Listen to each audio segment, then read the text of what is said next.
In 1989, 35-year-old Donald Welling was out for his daily jog, a simple routine on a normal spring day.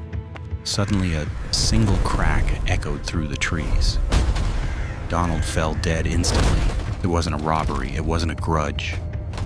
He was just the first point on a scoreboard for a man who had decided to hunt humans for sport.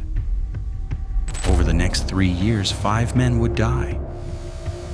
The police had no leads until the killer made one mistake. He wrote a letter. Who was the invisible sniper terrorizing Ohio? And why did his best friend suspect him while the FBI was looking the other way?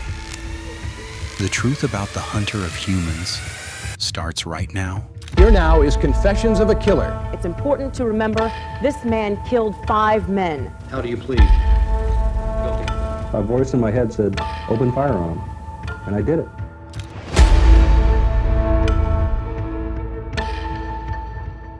To understand how a serial killer could operate unnoticed for years, you have to understand the landscape. Eastern Ohio is known as a sportsman's paradise. It is vast, rural, and filled with dense forests. In this part of the world, seeing a man walking into the woods with a rifle doesn't make you call 911. It makes you wave hello. And hearing a gunshot doesn't cause panic. It's just background noise.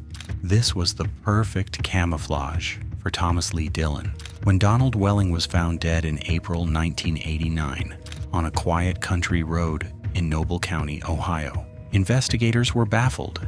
He had been shot through the chest with a high-powered rifle from a long distance, but his wallet was still in his pocket. His watch was on his wrist. Because there was no apparent motive, police made a tragic assumption. They ruled it an accident.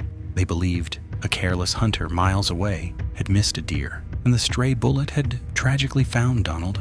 The case went cold before it even started. The silence in the woods lasted for 18 months. Then the predator returned. 21-year-old Jamie Paxton went bow hunting in Belmont County. When he didn't return by sunset, his family went looking. They found his body slumped against a tree. He had been shot 3 times, once in the chest, once in the knee, and once in the back. In 45 seconds, it was over. First shot hit where? Chest, Second shot? knee, and then third one in the butt. This changed everything. You don't accidentally shoot a man 3 times. Even worse, Jamie was in an area where rifle hunting was illegal. Panic began to spread. The police realized they weren't dealing with accidents. They were dealing with a sniper, but they had 0 physical evidence, no shell casings, no footprints, no witnesses, just a vast forest where the killer could be anyone. Jamie Paxton's mother, devastated and desperate, did something unusual. She started writing to the local newspaper, the Times Reporter. She published pleas, begging the killer to come forward, asking why. She didn't expect an answer, but she got one. In August 1991, an anonymous letter arrived at the newspaper. It was typed, cold, and calculating. The writer claimed responsibility for Jamie Paxton's murder, but it wasn't a confession of guilt. It was a clarification of method. The letter read, "I am the murderer of Jamie Paxton. Paxton was killed because of an irresistible urge that I had. He was a complete stranger. I was drunk and I did not know what I was doing." But then the tone shifted. The killer taunted the police, revealing details about the crime scene that had never been released to the public. He proved he was the one.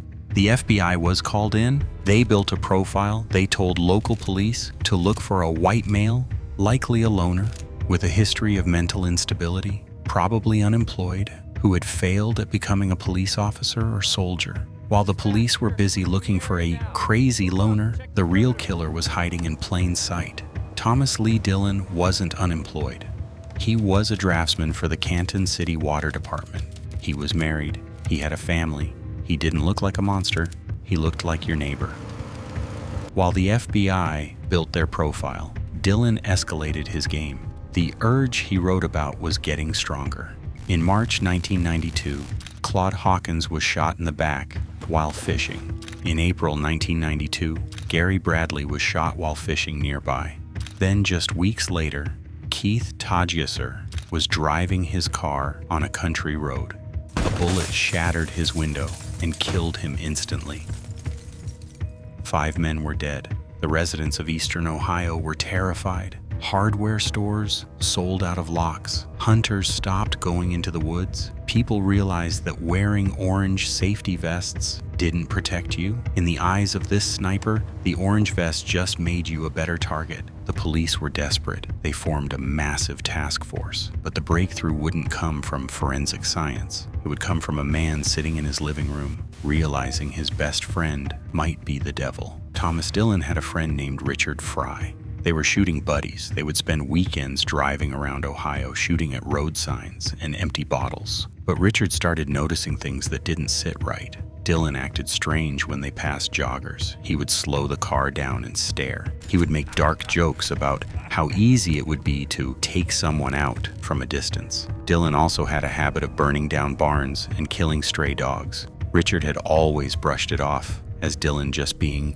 weird. But when the news reports started linking the murders to specific locations, Richard Fry froze. He realized that he had been with Dillon near those locations on the days the murders happened. Richard was faced with an impossible choice: betray his friend or let a serial killer roam free. In August 1992, Richard Fry called the police. He said, "I think you need to look at Thomas Dillon." This was the tip the FBI needed. They placed Thomas Dillon under 24-hour surveillance. This is where the story turns into a high-stakes thriller. For weeks, a team of agents followed Dillon everywhere he went, and what they saw terrified them.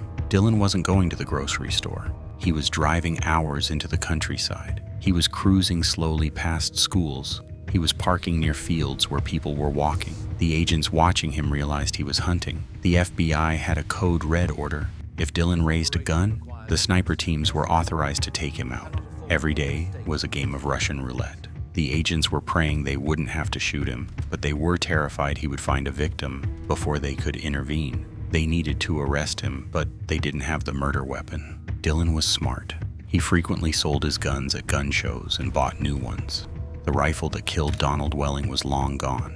The rifle that killed Jamie Paxton was gone. They needed to catch him on a technicality before he killed victim number 6. In November 1992, the surveillance team saw Dillon buy a .22 caliber rifle and, crucially, a suppressor, a silencer. Under federal law, owning a silencer without proper registration is a felony. It wasn't murder, but it was enough to get him in handcuffs. On November 27th, while Dillon was in his backyard holding the weapon, the FBI swooped in. "Thomas Dillon, get on the ground." They had him in custody, but Dillon was arrogant. He sat in the interrogation room and denied everything. He knew they didn't have the murder weapons. He knew they didn't have DNA. He looked the agents in the eye and said he was just a sportsman, a gun enthusiast. The police were sweating. If they couldn't link him to the murders, he might eventually walk free on a simple weapons charge. But remember the letter? The arrogant letter he sent to the newspaper to taunt the police? That was his undoing. FBI document examiners analyzed the letter. They looked at the handwriting, but they also looked at the paper. They matched the paper fibers from the letter to a notepad found in Dillon's home. And then the ballistics lab came through with a miracle. Although Dillon had sold the guns, he hadn't sold all of his ammo. Agents found bullets in his home that had unique markings. They tracked down the people who had bought Dillon's old guns, retrieved the weapons, and test-fired them. The match was perfect. The gun Dillon sold months ago was the gun that killed Gary Bradley. The evidence was piling up, but Dillon still wouldn't talk. So the prosecutor played their final card. In Ohio, the penalty for aggravated murder is death by electric chair. They offered Dillon a deal. Confess to all 5 murders, and we take the death penalty off the table. The hunter of humans, the man who killed without remorse, was a coward when it came to his own life. He took the deal. Mr. Dillon, at this time, how do you plead to count 1 in the indictment in case number 93 CR4 involving the aggravated murder charge involving the death of Gary Bradley? How do you plead? Guilty. In court, Thomas Dillon finally explained why. There was no deep hatred, no childhood trauma. He told the judge that killing a human being felt the same to him as shooting a clay pigeon. It was just target practice. He wanted to know what it felt like to be a god for a split second. He admitted to killing the 5 men. He also admitted to setting over 160 fires and killing thousands of animals before he graduated to people. Dillon was sentenced to 5 consecutive life terms, totaling 165 years. Thomas Dillon will spend the rest of his life behind bars. Some say justice has been served, while others say it shouldn't have ended until Dillon was put in the electric chair. He died in prison in 2011 at the age of 61. The woods of eastern Ohio are quiet again, but for the families of the victims, the silence isn't peaceful. It's heavy. But here is the thought that should keep you up at night. Thomas Dillon was active for 3 years. He was only caught because he had a friend brave enough to turn him in. Most serial killers are loners. They don't have friends watching them. If Richard Fry hadn't made that phone call, Thomas Dillon would likely have kept hunting. And you have to wonder how many other hunters are out there right now, just waiting for the next jogger to come around the bend. If you enjoyed this video, please hit the like button. It helps the channel grow. And subscribe if you want to see the next case file. Until then, stay safe.